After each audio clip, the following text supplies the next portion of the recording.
Le service de popote roulante, c'est des repas sains et équilibrés à faible coût qui sont livrés en fait à des personnes en perte d'autonomie, majoritairement aînées.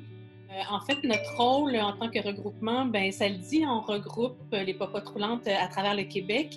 Et dans le cas de la crise actuelle de la COVID, en fait, on représente nos membres à travers les médias, évidemment, mais auprès des différents ministères.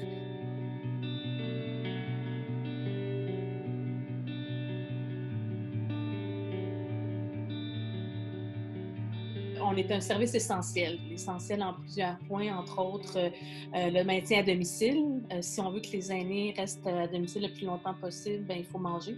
Mais on est plus que ça, on est une vigie aussi. On ne fait pas juste livrer comme un... Je veux rien enlever au livreur de pizza, mais c'est pas juste la livraison qu'on fait de repas à domicile. On s'assure aussi que les gens qui on va livrer sont dans un état stable, un état correct. On fait un lien aussi avec la personne responsable à la popote même, mais aussi avec le CLSC de la région. Donc, il y a tout un lien qui se fait pour s'assurer que la personne est dans un état correct.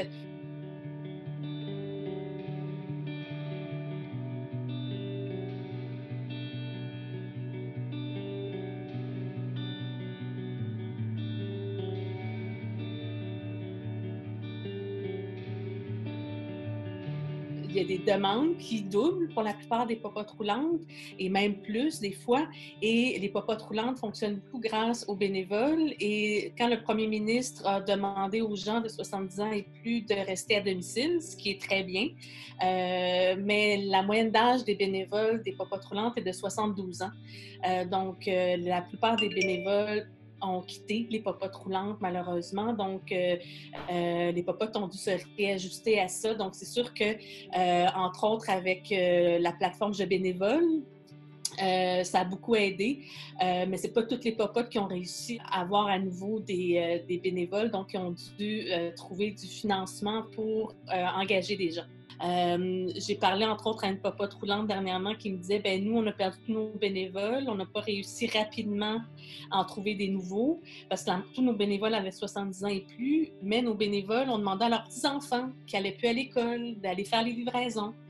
Donc, il y a eu une espèce de développement intergénérationnel qui s'est créé. Moi, je trouve ça hyper inspirant. Tu sais, donc, je me dis, s'il y a des régions qui ont eu à s'adapter différemment, est-ce qu'elles pourraient en inspirer d'autres?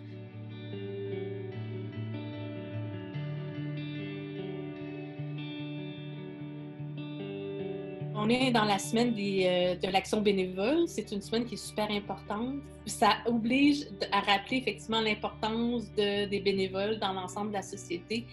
Je suis sans mots tellement pour moi c'est des êtres précieux.